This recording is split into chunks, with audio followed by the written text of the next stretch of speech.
Welcome, everybody, to the first episode of RideMSTA podcast. I am joined today by RJ. Give him a wave, RJ. Hello. Tom. Say hi, Tom. Good afternoon. And Jerry. Good afternoon. No relation to the Hey, cartoons. everybody. So, what is RideMSTA podcast? We are going to be doing a once monthly podcast about the MSTA, motorcycling, anything sport touring, adventure touring related, news, you name it. It's a good outlet for us to bring the community together and say hi to everybody and get the word out there. MSTA is awesome. So, with that said, first thing we're going to do is a little bit of introduction to ourselves. So we'll start with RJ since he's up on the top right of my screen anyway. I sent everybody some show notes. There's some questions in there. The first question, and we'll do it round robin style, is who are you and where are you from? I'm RJ. I'm from eastern Pennsylvania, about an hour northwest of Philadelphia. Sweet. I'm Tom. Jerry. I'm from Bella Vista, Arkansas. That leaves Tom. Hey, y'all. Tom Potashnik out of Marietta, Georgia, suburb of Atlanta. And I'm Rob from central Wisconsin. Stevens Point, if you're familiar, probably not. We're in the middle of nowhere. So, same idea. What are we currently riding right now? RJ, what you got? Well, I decided to break it down by brand. Oh boy. So between my wife, Carrie, and I, we have a 2014 Tiger 800, a 2004 Triumph Thruxton 900.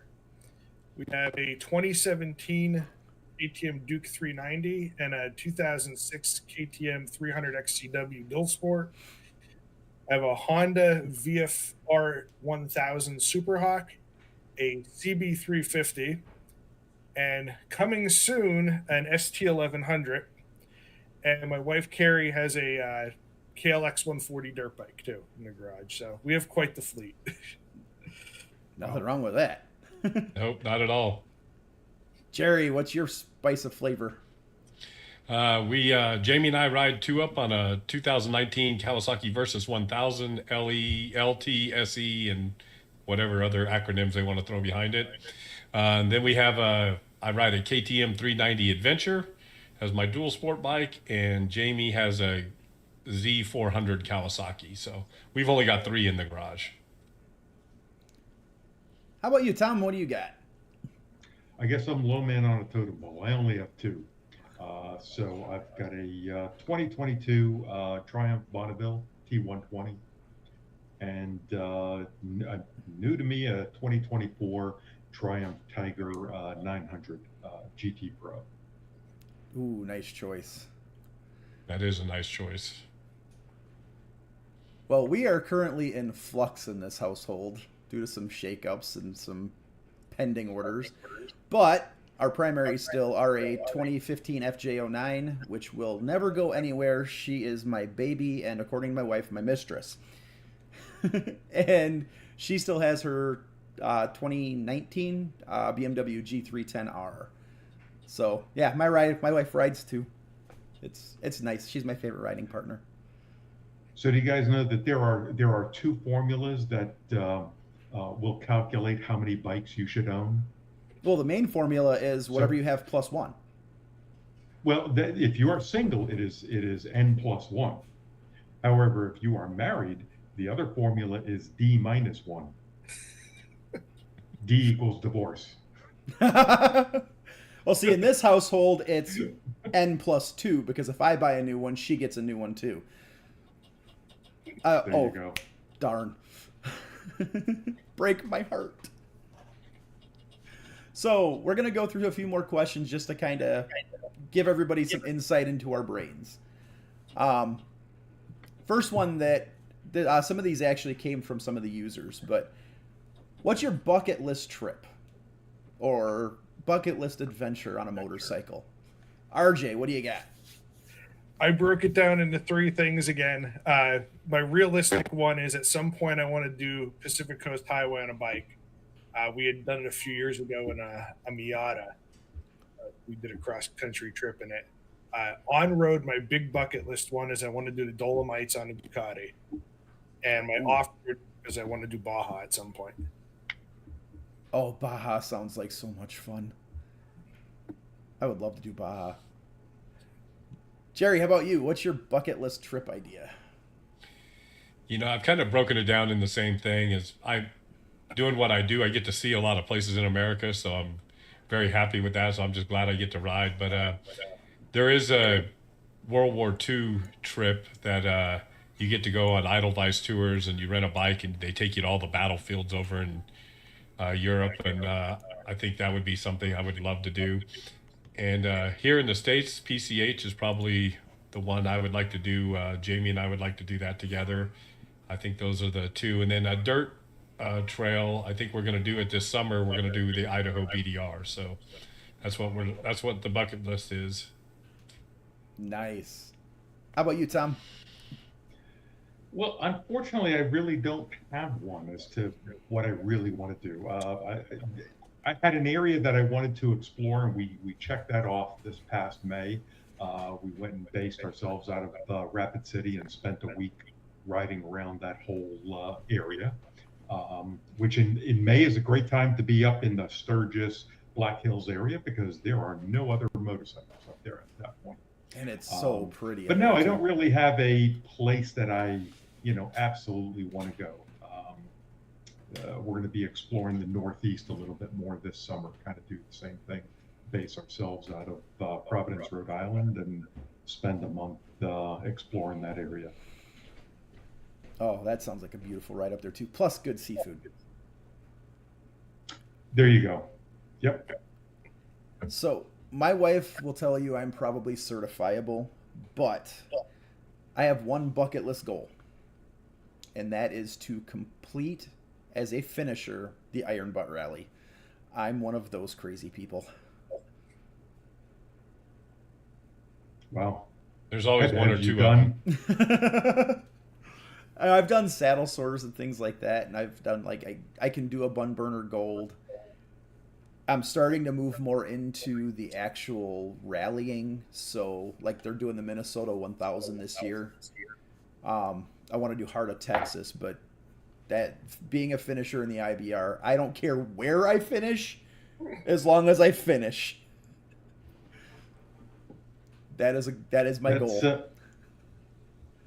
That's a unique experience. I had always aspirations of that, but I found never the desire to do those long distance. I did one once from Buffalo back to Atlanta, unplanned, but it was like 900 miles, and it was just because I wanted to get home. But my riding, I find my fun factor starts waning after about 8 hours. So I have a really bad habit when I get out on the bike on my own. My motorcycle GPS is literally, I'm at an intersection that way.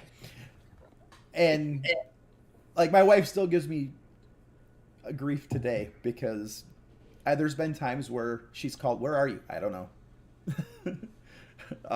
Somewhere. Well, next time you get to a town, let me know where you're at. I did that once. I took off from here in Wisconsin. I called her. Yeah, I'm in this little town in South Dakota. You're where? Just on a whim. I don't know what it is. I get out there and I get this just motorcycle brain and I just go. But I'm sure we're all guilty of that to some point. Where are you at? On my bike. All right. So, speaking of wives, this was brought up in our group chat as one of the questions. What does your significant others think of you and your motorcycling journeys? RJ. So I've only been riding about 2 years longer than my wife, and so we've kind of come into this together. We don't have kids. we've started riding track together. We've recently started riding dirt together. So she's quite supportive of it as I am of her riding. In fact, she was a trooper. We did one of the first dirt rides that we were on last weekend because we got a nice 60-degree day, and her right thigh is blue, purple, green, and all different colors now because Pennsylvania is mostly rock off road, and she had a little bit of a spill, and she popped right back up and kept going like a trooper. Nice. So she sounds like she's in it as much as you are at this point. Absolutely. How about you, Jerry? Sounds like your wife I mean, rides with you quite a bit. yeah, that's one of the greatest things that about our relationship is the time we get to spend on the bike together and the miles we put together on the bike. Um, she truly enjoys riding. She does have her license, but to be honest with you, she'd rather ride two up for the most part. Um, it's really cool just because it's allowed us to form a bond. Like we'll ride for hours and never talk to each other. We have intercoms, but she's like back there, got her music on, taking her pictures, doing whatever she's doing, and she lets me ride. So she truly gets what the motorcycle mentality is, or what I think it is. And so, yeah, I'm very fortunate. I love riding with my wife, and hope we get to do it for another 20 or 30 years. So how about you, Tom? So I guess I'm the outlier as far as my wife does not ride her own bike whatsoever. She rides with me on occasion, and we do some trips, but probably maybe 10% of my miles. Hers are limited, so she's a cold weather rider. So it's got to be below 70 degrees. Hopeful if we plan a hike and or shopping and a good lunch in that ride. We did the whole Rapid City thing for a week. That was a lot of fun. And yeah, she enjoys it on occasion, but no desire to get on a bike herself. God, no. Before you jump in there, Rob, one of the cool things about that is that I've learned to go to different places now. It used to be get on the bike, you'd ride a whole bunch of miles and do your thing. And yeah, having my wife with me, it does help me slow down a little bit, go visit places. She's the opposite. If it's cold, if it's below 40 degrees, she's tapping out. She's not doing that. And doesn't care how much warm gear she has, she's out after if it's below 40. Yeah, that's how mine is too. Yeah. She's a fair weather rider. No, see, my wife's the other way is that putting on all the gear, she hates hot weather. So if it's warm out, yeah, she's not going to go. Usually, I would say her riding season is basically October to maybe early May at most. Mine. So when we first met, obviously, I mean, I was riding bikes as a kid, and I grew up on the things. And my wife very adamantly said when we were dating, she will never get on the back of my motorcycle. She'd been on the back of her parents' bikes. She hated it. She goes, if we ever ride together, it's because I ride my own. Fast forward a few years, she actually took the MSF and was kind of starting down the journey. And then with kids and all that, she decided it's just not where she wanted to be. And then a couple of years ago, she decided, you go on all these adventures. You're always on the bike. I want to go with. Let's find me a bike. So we did. And Jerry, you hit it right on the head. I'm a sporty rider. I mean, I grew up doing track days, all that fun stuff. So I tend to be at a brisk pace. And I don't tend to stop. Riding with her has dialed me back. It's made me slow down, smell the roses, stop at the places. It's become more of a scenery and adventure kind of thing. And now with my youngest daughter, she's this year going to start riding 2-up with me. Yeah, I guess I'll be doing the same thing. Mm-hmm. Not going to be terrorizing the roads with her on the back. I will say though, before I pulled the trigger on the Tiger, I had her go to the dealership with me, and we didn't do a test ride together, but at least we got on the bike together to get her approval on it, because what you have in the flyer for this, my Goldwing, I got rid of my Goldwing for the Tiger. So it's a little bit of a departure on it. But she was never enthused with riding on the Goldwing, as much as you think it would be a 2-up bike. But yeah, she likes the Tiger. We haven't been out on it together yet, but soon. See, that is the going from a Goldwing to a Tiger for 2-up. You'll have to let me know how that goes, because I'm curious now. Because I've long looked at the Goldwing as, if I was ever going to be 2-up all the time, that's the bike I would get. So good and bad. I mean, it was very comfortable for her. Good separation from us, as far as, oh, you're not going to hit headbutts or such. But her opinion of it was that she felt it was too much separation. So when we got into the mountains down to the twisties, we weren't connected. She was kind of like leaning back and going back and forth, and didn't really like that feeling. So okay. Previous bikes to that, I had a GSA and a GS. So she was much more connected to me riding as we went back and forth through the curves, and she liked that feeling better. That actually makes a lot of sense. Yeah, because it's a kind of a more unified ride. Yeah, exactly. We had ridden 2-up on our Tiger for a while too, and we had gone out to Colorado and we rented a Harley Davidson Electric Glide. And she was like, I could sit back here, I could paint my nails. like I don't feel like I don't have to be an active participant in this at all anymore.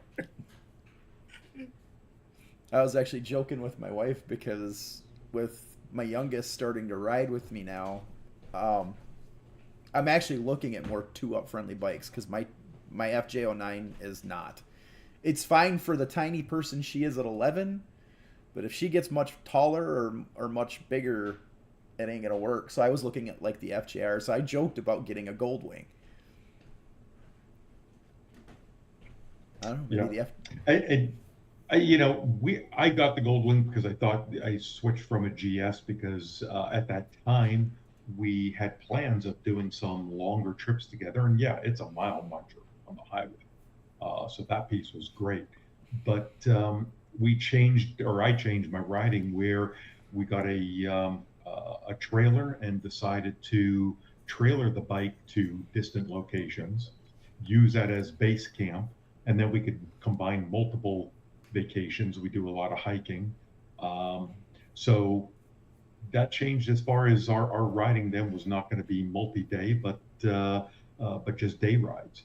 So a mid-size adventure bike kind of fit the bill for that.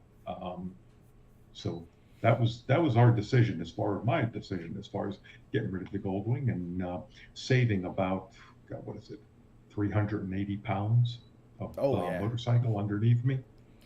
I'll tell you, the trailering thing has really become something Jamie threw out a couple years ago, and because we like to do off-road jeeping and stuff too, so now we just throw the bike on a trailer, go someplace, like when we went to Canaan Valley for the Star, spent the week camping there, riding motorcycles, and then after that went and checked it out and got to ride home when it was 105 degrees here at the house.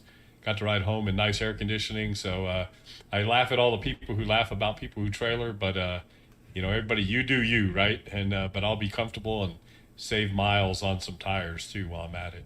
Yeah. I know for us, like, Tiff's not a mile muncher. She'll do a day ride. I mean, I've had her on 400 or 500 mile day rides, but that's about her limit. And trying to get out and go farther, it means we're going to have to trail. Like, if we want to go to the Ozarks, she's not riding all the way down there. But we're actually looking at toy haulers now for that same purpose, because now we can load up both the bikes. She can be comfortable till we get there, and then we have a base camp, and we're all good to go. We can go any direction we want. We do the toy hauler thing, and like when we did Canaan Valley that way for Star too, and it was really nice just to be able to. You had your bikes there. We didn't have to worry about finding anywhere to someone to watch our dogs. They had somewhere to stay. It works out really well. Hey, Rob, you should pound on that keyboard a little harder. I don't think everybody can hear you. Sorry. I keep forgetting I have a mechanical keyboard, and it's right by my mic, and I was responding to the chat. I'm gonna have to sort that one out. Maybe I should put a soft keyboard on here. That's what I've got a soft keyboard. I'm I'm like, a- bam. I'm a gamer, so the mechanical keyboard, just have to have it. All right, so next question, and this was brought up by one of the wives actually. What motorcycle are you most like as a person and why?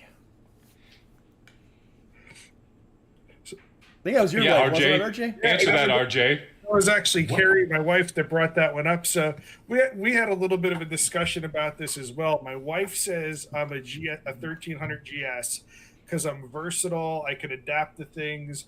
I'm safety conscious. I work in emergency management. I did EMS for years. I'm usually found parked in front of a coffee shop. However, I see myself as more of a KLR 650. I can pretty much do anything, but I don't do anything well. How about you, Jerry? I think the Versus is perfect for me. I very versatile, not good at anything, but I do a whole bunch of stuff. So it's the way I look at it, and I think the more I've gotten into riding, the more I just enjoy being on two wheels. It doesn't matter what it's on, and so that's I think that's about it. What about you, Tom? What do you think? I saw that question in notes last week, and I was like, what the hell might I be? I have no idea.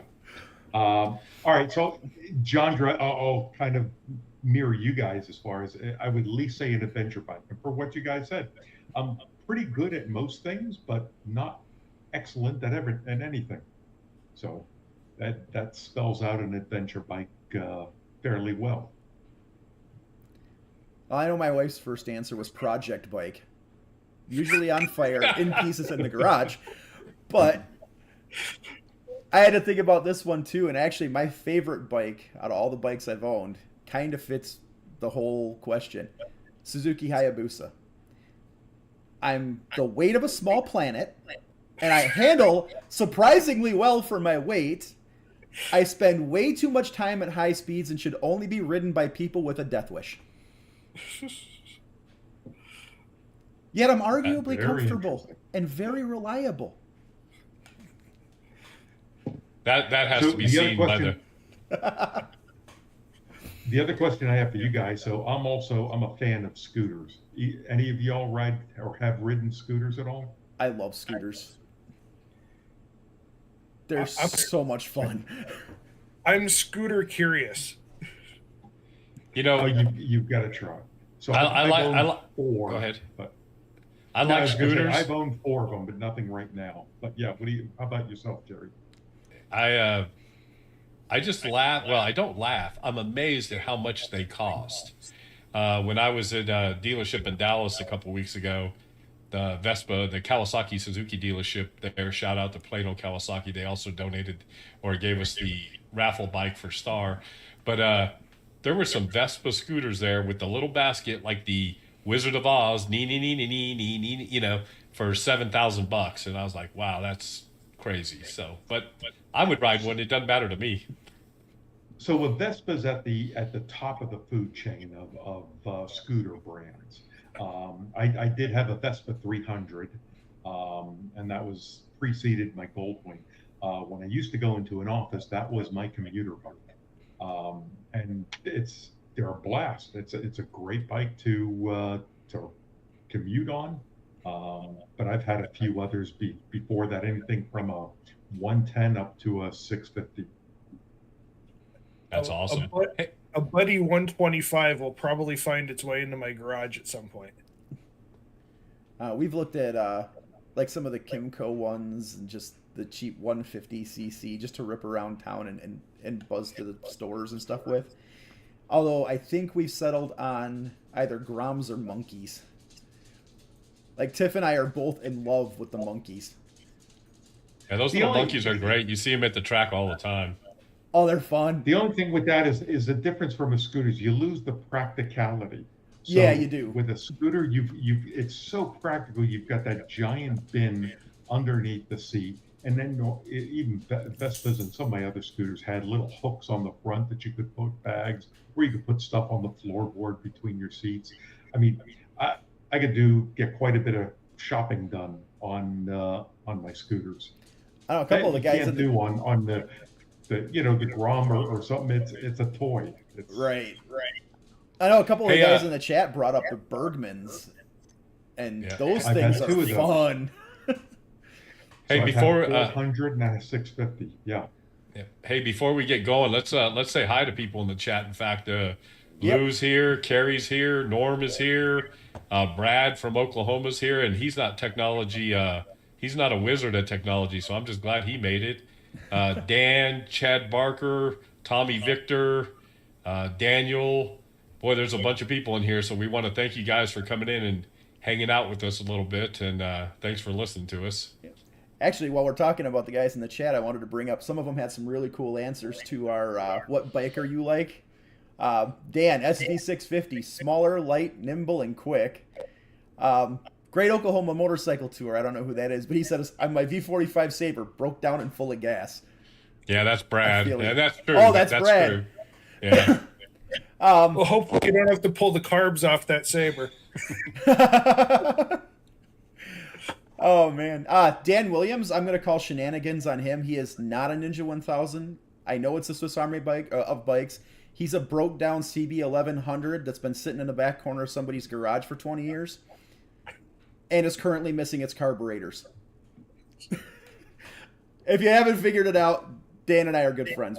That's my primary riding buddy right there, aside from my wife, is Dan.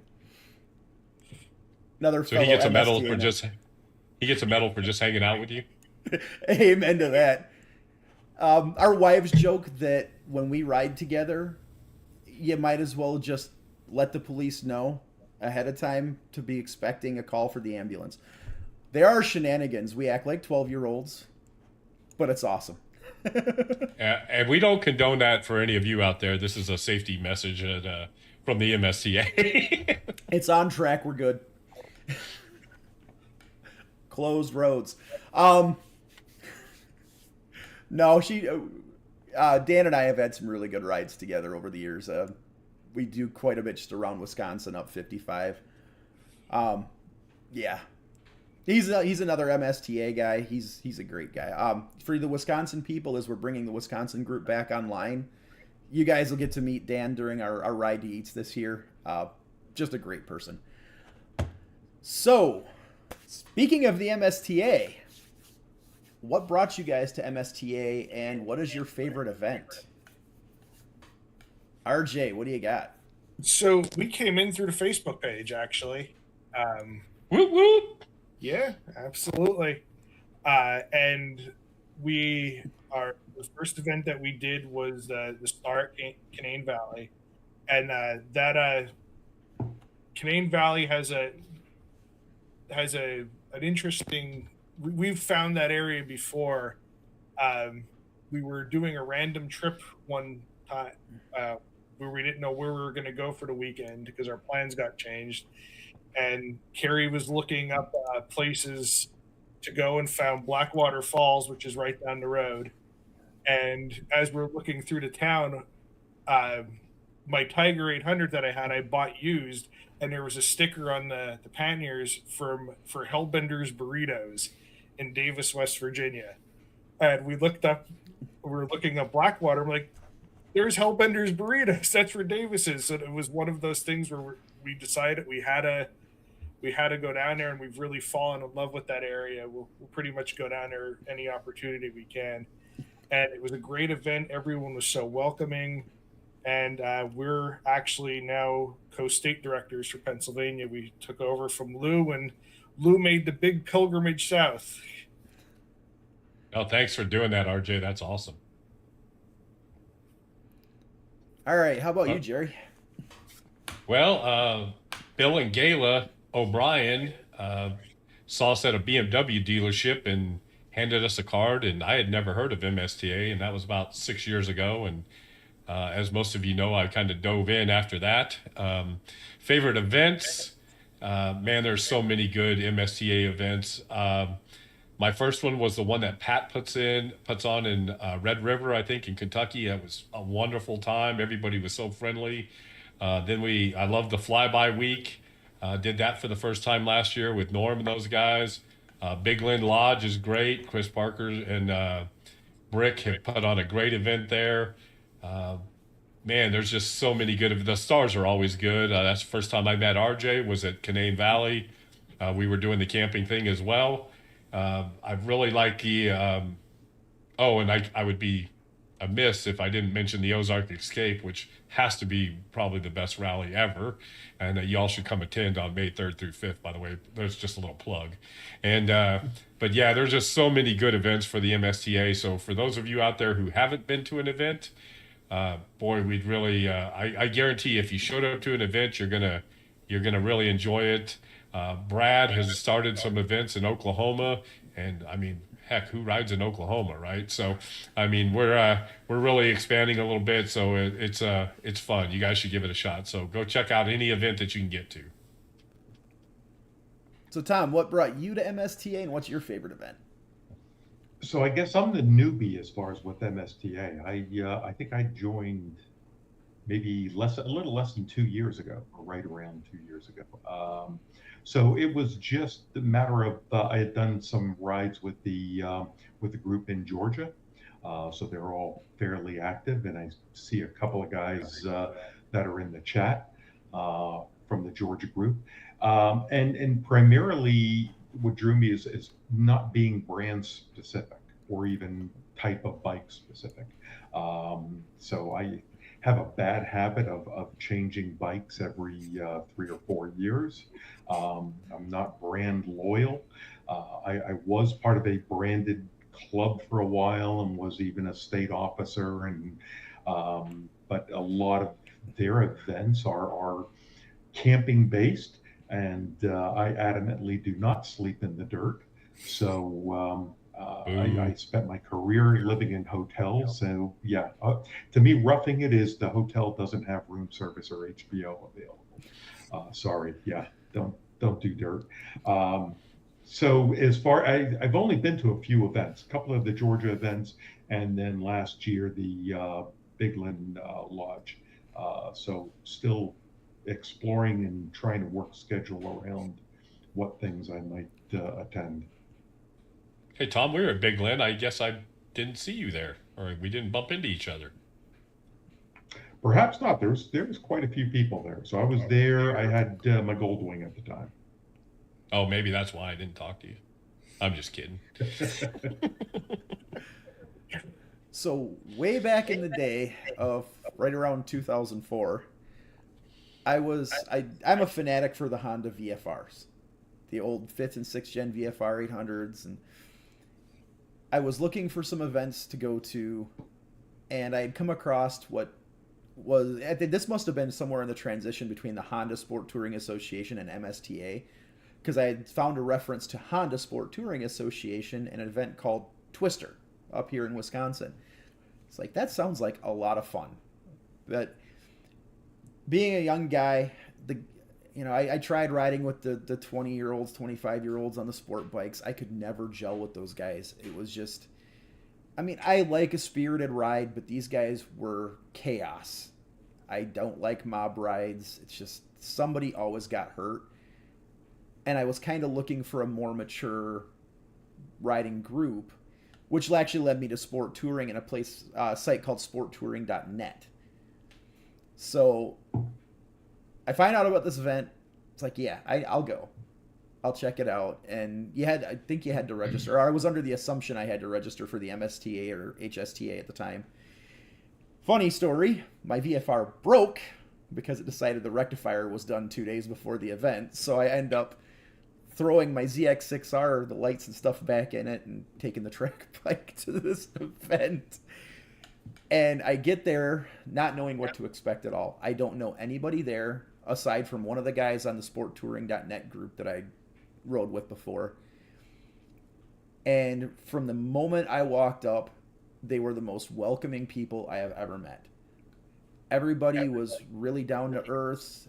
Hey, you're new. Hey, let's, come.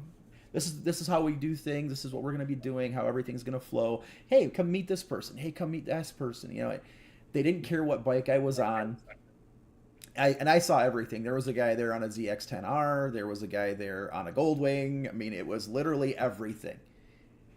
And during the rides, I mean, we had some faster paced stuff through the twisties, and there was spirited. It wasn't anything crazy, but everybody was spaced out properly. Everybody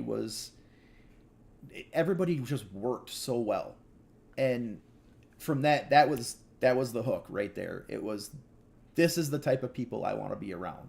This, and being in my early 20s, it's like if I'm riding with these kind of people, I'm gonna live to see my 40s. And I went to a bunch of Twister events. The only other MSTA event I ever got to go to outside of Twister was the Bull Shoals event, which was another beautifully done one.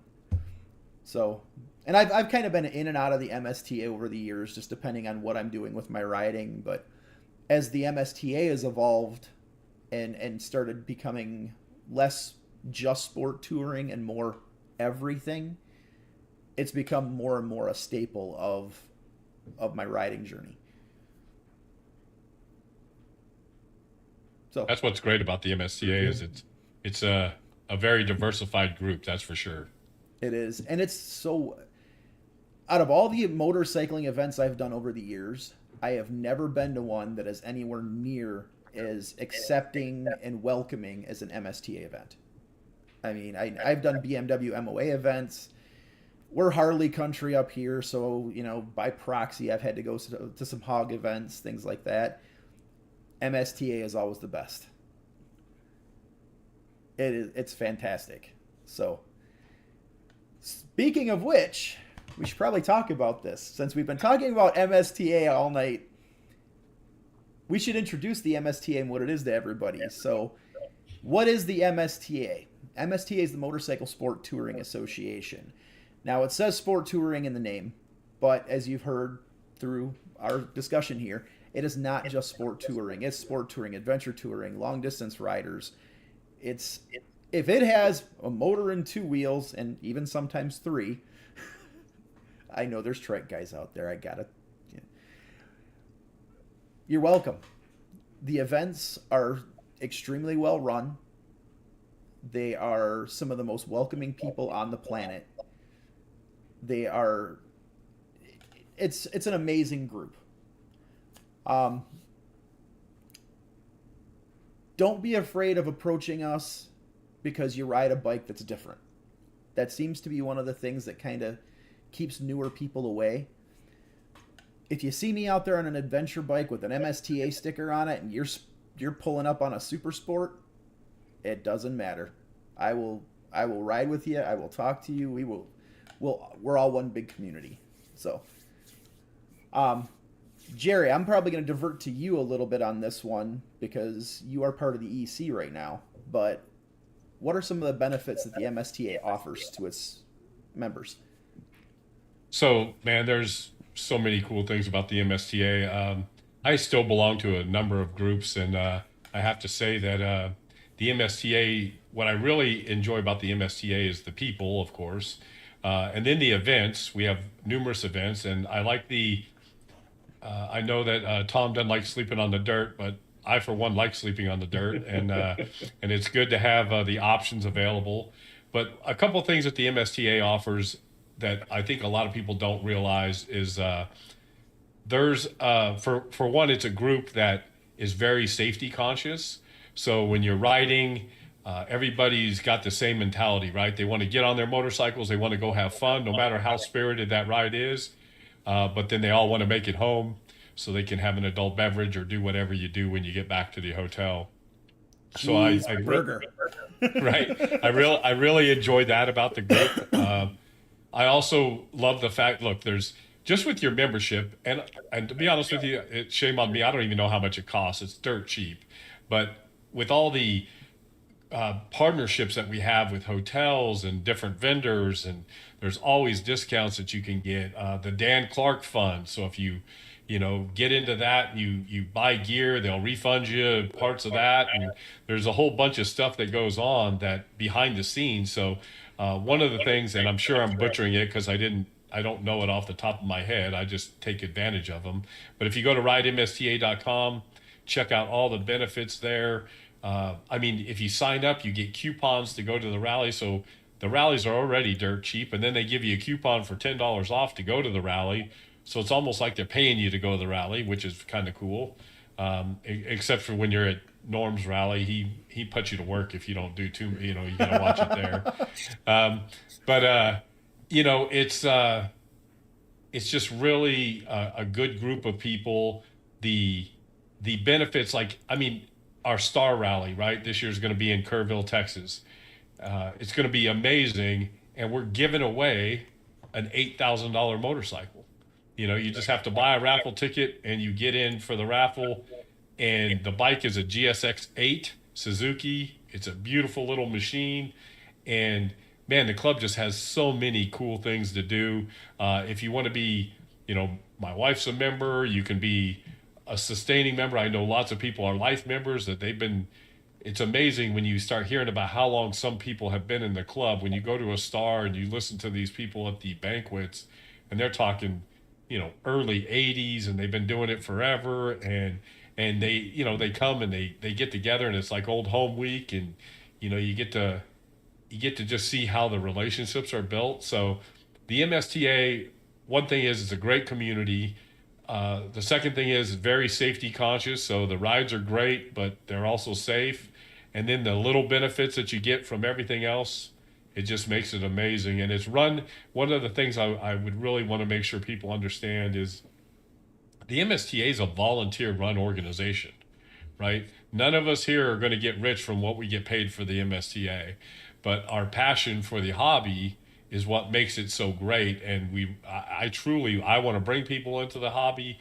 I want to bring people into MSTA, and the more that we can get people involved in the club. I mean, look at RJ's already taken over as a state rep. The Rob's taken over and bringing more the things back to Wisconsin. So that's what we've got to do, is we've got to work together as a family, as a motorcycle family, and help grow it. And I'm sure we're going to guilt Tom into doing something, even if it may be camping or whatever. But we'll guilt him into doing something. But that's all I'm going to rant about the MSTA. It's just a great group of people, and if you give it a shot, I guarantee you will enjoy yourself. You forgot to mention the second coolest thing in the MSTA, though. I mean, the first is the rallies. We all know the rallies are the main thing the MSTA is about. It's getting everybody together, that friendship, that companionship around riding. But Star Review. We got to talk about Star Review. The Star Review magazine is great, right? So Chris Parker does a great job taking that over. I have a little article in there called Kickstands Up. It comes out, I think, 3 or 4 times a year. They send it out in the mail, but then we also do, or I may be incorrect there, but I also know we do digital copies as well. It's a great magazine, and there's some great people that contribute to it. And again, our Rob, I don't know how I missed that, but I thought you were talking about me as the second best thing for MSTA. You can be 3. Yeah, the Star Review. I know a lot of motorcycle magazines get laden down with ads and things like that. The Star Review doesn't. There's a couple of sponsors in there, but they're very small little snippets throughout the magazine. But it is packed full of great articles, road tests. I mean, every issue is completely different than the last. You'll see rally reviews, you'll see ride reports. There's been members that have written articles for it from their journeys or their experiences, and it's extremely well put together. I've been writing motorcycle magazines since the late 80s. It's one of the best ones put together. It really is. So it looks like we were corrected in the chat by Norm and Pat. It is done 6 times a year, 3 in print, and all 6 are digital.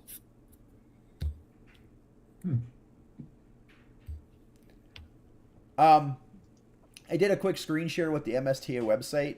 Regular membership is $39 a year for a basic membership. If you have a member of your household that's also a rider, it's an additional $10 a year, and they get all the benefits to the discounts, the Dan Clark, everything except for physical star review subscription and the Blue Book. That's something else we should probably talk about is the Blue Book. MSTA members in the Blue Book will put out their info voluntarily if they're willing to do so on things like rider assist. Can you offer a camping spot? Can you offer breakdown assistance? Anything to that level, and they'll list in their info and what they're willing to offer and where they're at. So if you're out on the road, you broke down, you can pull out the Blue Book. Hey, this guy's in my area. I'm going to give him a call or an email or contact him somehow and see if he can help me out. And I will tell you, without a doubt, they will. If there is any possibility that people in that Blue Book can help you, they're on it. They're amazing. And it's not just the people who are in the management structure. It's all of the membership period. When you sign up or you renew, there's an option in there for that to be listed in the Blue Book, and there's a ton of people in it. So it comes back to the camaraderie and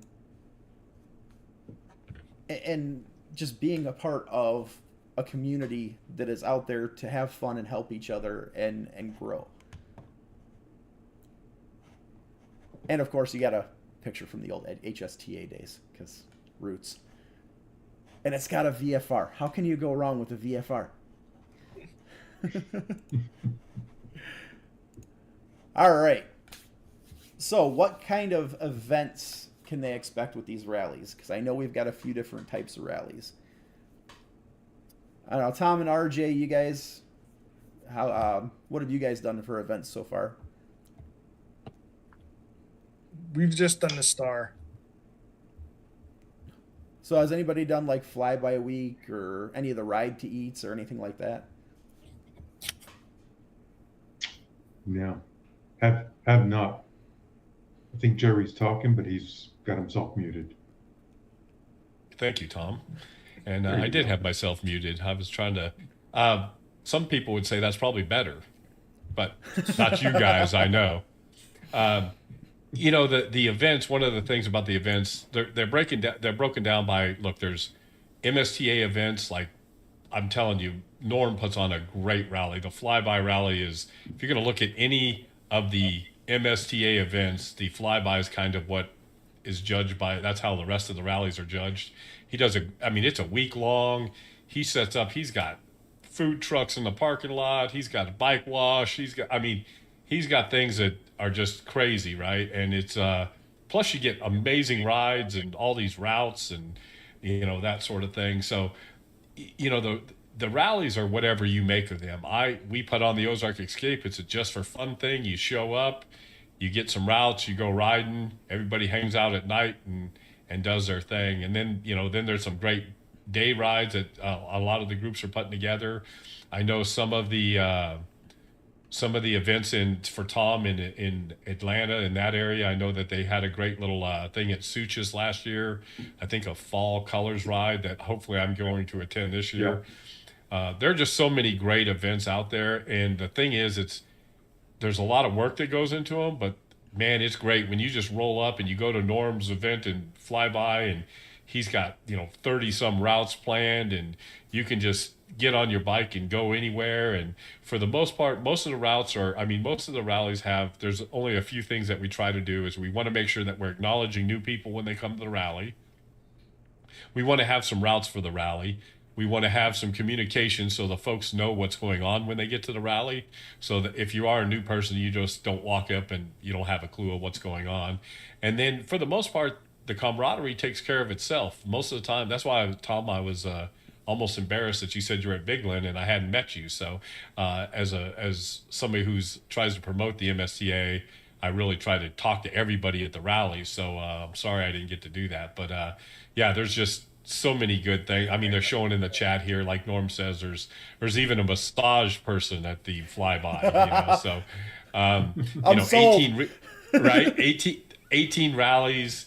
it just, I mean, the MSTA right now, or we are in the height of, if you want to go to an event, there's no reason you shouldn't attend a MSTA event this year because there's so many of them all over. We're going to have some in Colorado. Brad's having one in Oklahoma. We always have a bunch here in Arkansas, and then of course east of the Mississippi. You guys are spoiled. You got rallies all over the place. So the rallies are great, and like I said, you guys got to attend, and hopefully I'll get to see each and every one of you guys at the rallies this year too. And on that point too, and that's not just the rallies. If you watch the Facebook page or there's some local area MSTA group Facebook pages too. I know Oklahoma's got one. I think Florida, Indiana. I know Chicago and the Midwest have one. Watch those pages as well, because they do what's called ride to eats or meetups and whatnot throughout the year. So they're not full blown rallies. They're just, hey, we're gonna meet up for coffee and we're gonna go ride some today. And it's opportunities to have more of a laid back, just get together with some other riders. Sometimes, like, there's a few of us that are living in areas where we have winter. They'll get together and they'll have dinner. Obviously they're not on their bikes. They just go meet somewhere. Hey, we're all going to have dinner today and hang out, talk, socialize. So watch out for those too, because those types of events can be just as beneficial as some of the rallies. Some of the best friends I've met because of motorcycling and MSTA. The biggest thing about the rallies is people ride. They get on their bikes and they go ride. That's the best thing about the rallies. Go ahead, Tom. I was going to respond to Rob as far as, we have winter too here in the South. It's going to be below 40 tonight. You're talking to a guy that grew up in the South. That 3 seconds that it lasts in the Saturday morning, you'll be okay.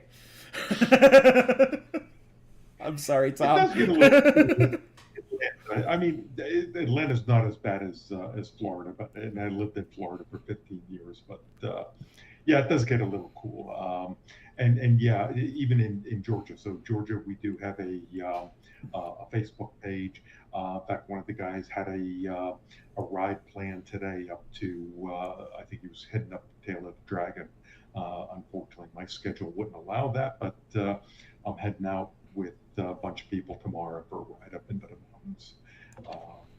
So it's fairly active, but my group isn't with the MSTA. But yeah, the MSTA group in Georgia is fairly active as far as weekend rides, especially as it starts getting a little warmer, since there are those that won't ride below 50 degrees. If we one of the things 50 up here, we wouldn't ride most of the year. Just as a reminder too, if you're looking for any links to any of these rallies, if you just go to RideMSTA and look under events, click on the calendar, there is a ton of every website. Norm sets up. There's a spot for every event. There's a website for every event. So go check them out. And like I said, if you don't go to a rally, it's because you don't really want to go to a rally, because there's tons of them. Jerry's really good at pre-answering the questions for me. I love this. That was going to be our next question. It was being brought up in the chat room, so I wanted to make sure that we... Sorry, chat. I had the show notes up over the screen and I didn't see it. But yeah, that was going to be our next question. Where do they find out more? I got a little scroller across the bottom. There's also, if you can't remember the site off the top of your head, there is a link in the show notes that will have the link to the website in there as well. So just real quick before we all head out, we did a poll this week on the MSTA Facebook page, and we asked some of our members, how did you find the MSTA? What keeps you here? And any questions they've got for us. So we had Mr. Harry Pickle, our Mick Pickle. He found MSTA, just wanted to meet like-minded people who like motorcycles. And I think that kind of fits all of us too. That safety conscious, not afraid to get out and ride, do some miles, just that good company to be around. He's actually asking us, how long have you been riding and why do you like riding motorcycles? So RJ, you want to answer that one real quick? Yeah. Been riding about 10 years on the street, had ridden dirt bikes and stuff before. It's one of those things that riding it's it's a de-stressing thing. It lets you clear your head. It lets you try new things. It lets you have adventure and a sense of freedom that we all need at some point. How about you, Jerry?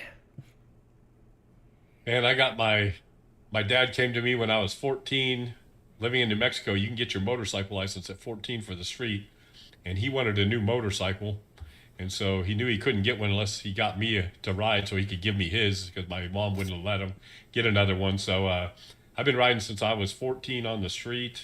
Done a lot of dirt track stuff. So, and I'm almost 60 now, so it's I've been riding a few days. So Jerry, what kind of bike was it? So he gave me his CX 500 Custom. You talk about a hot rod, boy. That was awesome. And but at the time, I didn't care. It was a motorcycle and it was 2 wheels. And he went out and bought a BMW 90/S in the orange pill color, and I would have loved to have traded for that one. Oh, yes. How about you, Tom? Well, let's see. I came into riding a little later in life. So I started when I was in my mid-40s. So that's going back about 17 or so years. And I blame my wife. She got me into it. We had a neighbor who was selling a Bergman 400. And we passed by his house a few times. He was just a couple houses up from us. And I kept commenting about it every day that we passed by. And she said, well, why don't you go talk to him about it? So it was out there. I went over and talked to him, and I came back and I says, okay, I bought it. And her comment was, well, I told you to go talk to him, not buy it. But so I said, well, that's what you sent me to go do. So that started my path. And it's fun, relaxing. I did the, the coach about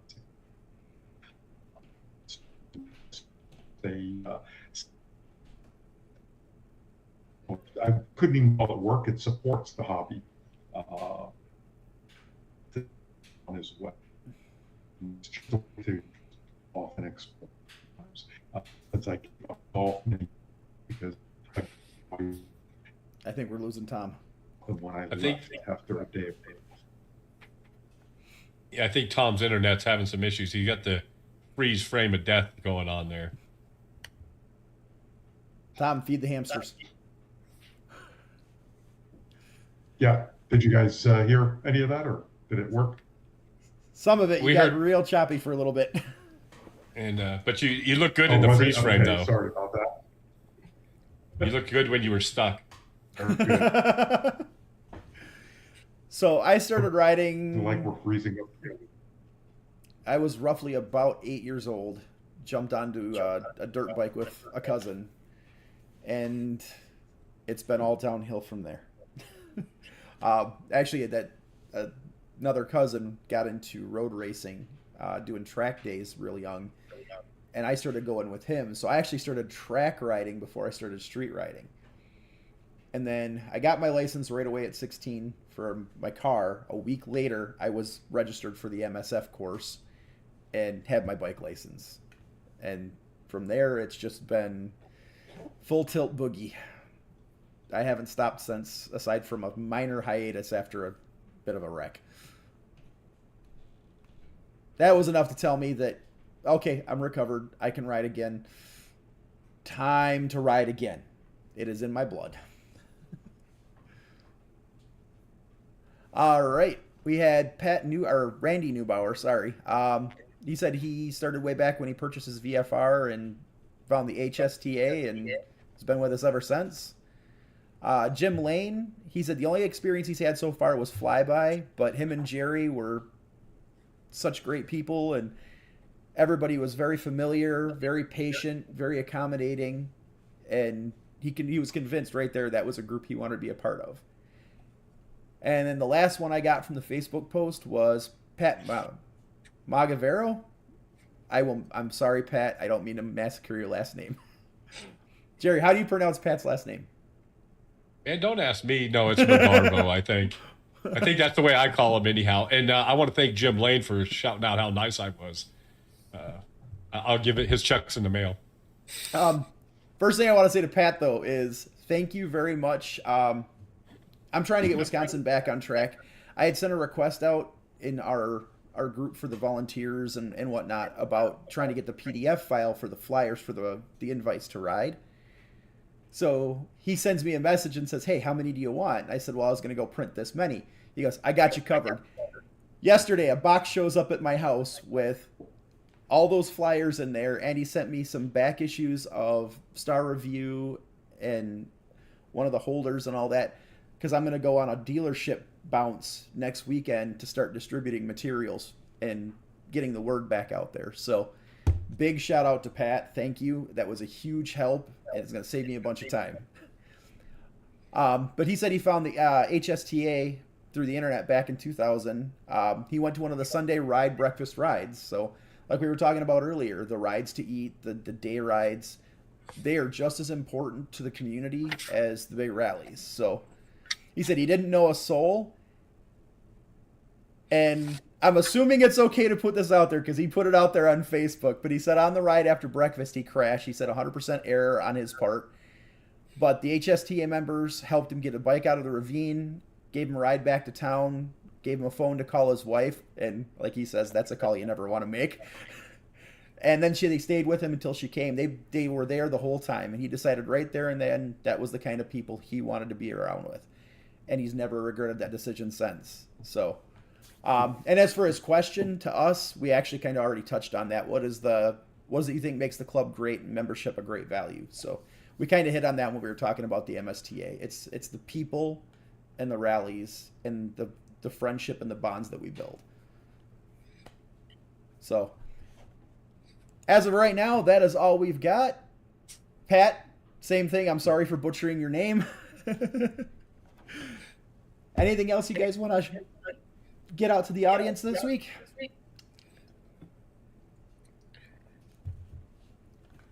No, I'm off actually to a motorcycle event as soon as we wrap up here. Head down to Triumph is doing their British Invasion tour, and tonight is their Atlanta stop. I'm just That's gonna awesome. go hug mine and let her know it'll be okay till spring. Hey, one of the things if you guys are listening, and we'll be posting on Facebook too, if there's a particular something you want to talk about, subject that you want us to chat about, we're going to do this monthly, I think, Rob. Yep. And so we'll take in everything that you guys want to talk about. We'll throw it together and hopefully we'll touch on it. But I want to thank Rob for setting all this up. That's pretty cool, getting it all together and then throwing in RJ and Tom and then them letting me hang out. That's kind of cool. So I appreciate you guys, and thanks again to everybody who's out there watching too. That's awesome. Yep, I appreciate all you guys for joining me on this insanity, and thank you for the community. This is the community's show. This is not ours. We're just the people on the screen. This show is all about the group, about motorcycling, and about the community. So, like Jerry said, we're open books. Post it up, ask us questions, send us messages. We'll be happy to talk about topics you guys are interested in. So, if that's all we got, thanks for tuning in. And we will see you guys next time. See y'all later. Excellent. Bye now.